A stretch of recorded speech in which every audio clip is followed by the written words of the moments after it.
Apparently, not everyone shared Basil's positive appraisal of the Spirit's ongoing work in the Church. St. John Chrysostom, the Archbishop of Constantinople, lived during the same time as Basil, but his report was less positive. He complained that the Spirit's work wasn't as powerful as it had been in the good old days. The present Church is like a woman who has fallen from her former prosperous days.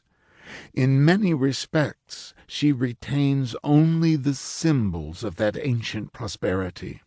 She displays, in fact, the repositories and the caskets of her gold ornaments, but she is, in fact, deprived of wealth. The present Church represents such a woman. Only the tokens of the charisms remain of those ancient times.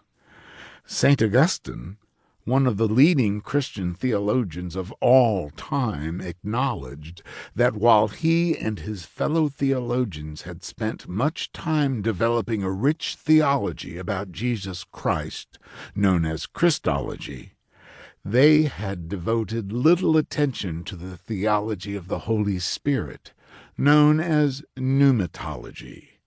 As he wrote in Faith and the Creed, the subject of the Holy Spirit, however, has not yet been sufficiently nor so diligently treated by the great and learned commentators on the sacred Scriptures that we can easily understand what is proper to him.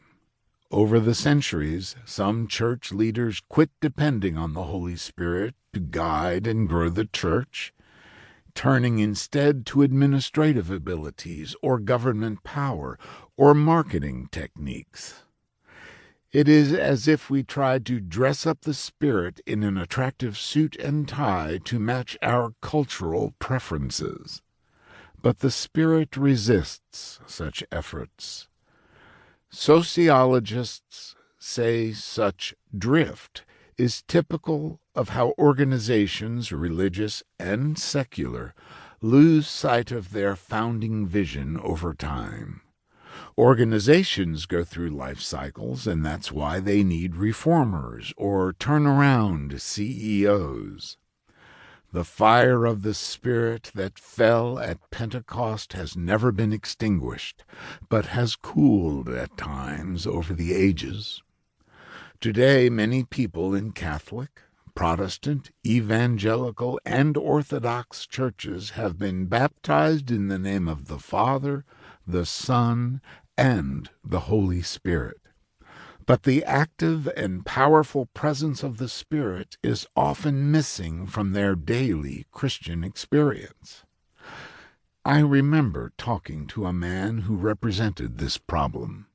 He was a godly man in his 40s who worked as a security guard at one of my concerts.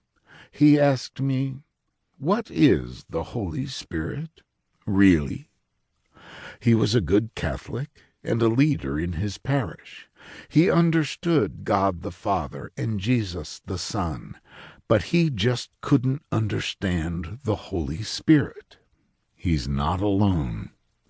I appreciated his honesty and said that trying to explain God's Spirit is like trying to describe chocolate cake to someone who had never tasted its sweetness. You will never truly understand this thing called chocolate cake without taking a bite and experiencing it for yourself, I told him as I encouraged him to seek the Spirit's guidance.